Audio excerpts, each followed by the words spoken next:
just because of this loophole.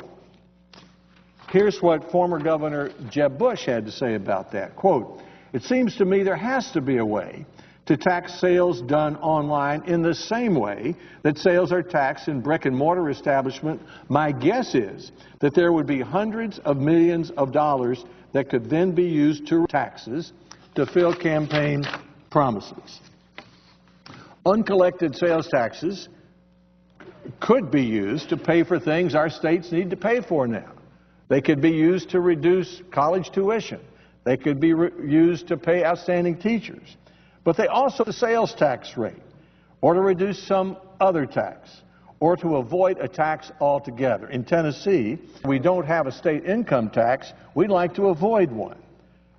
State income tax are probably the worst words in our vocabulary.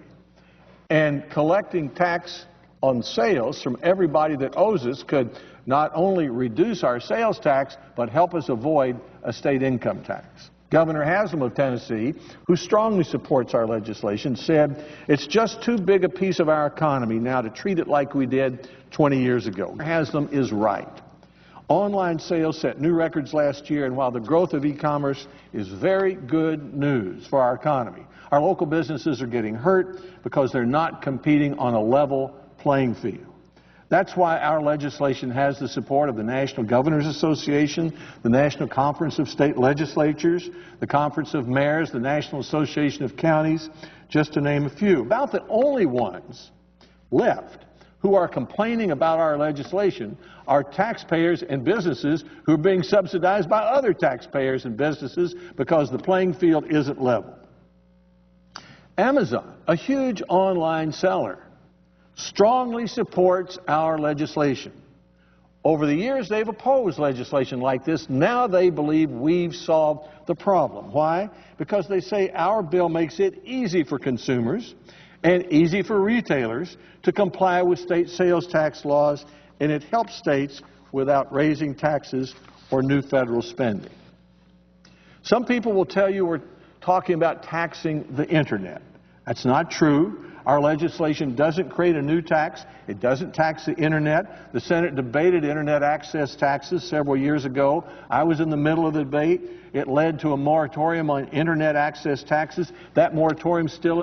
So we're talking about a tax or taxes that already are the law, and we're talking about an internet sales tax, internet access moratorium tax, which will stay in place and not be altered.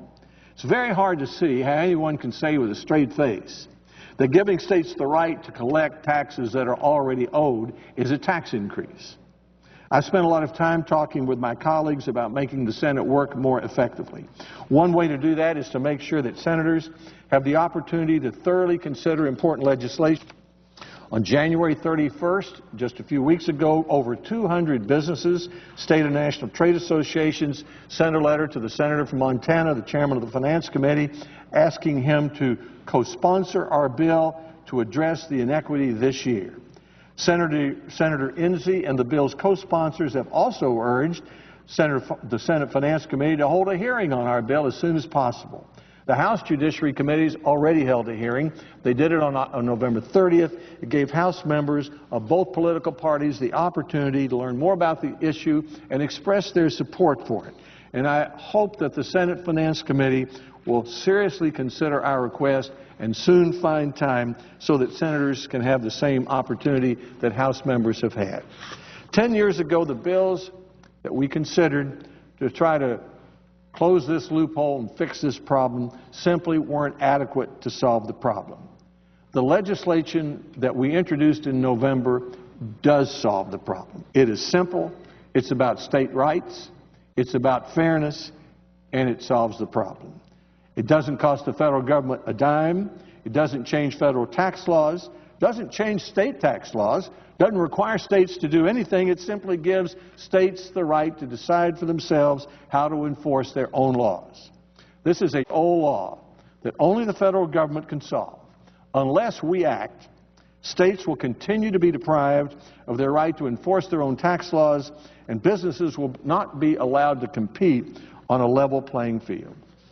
Mr. President, I'd ask consent to include following my remarks a letter to Chairman Baucus and Ranking Member Hatch from the 10 Senate bipartisan co-sponsors of this legislation of January 31, asking for a hearing on the Marketplace Fairness Act, a memo outlining quotes from conservative voices on e-fairness, and another memo entitled Support for the Marketplace Fairness Act at the Conservative Political Action Conference.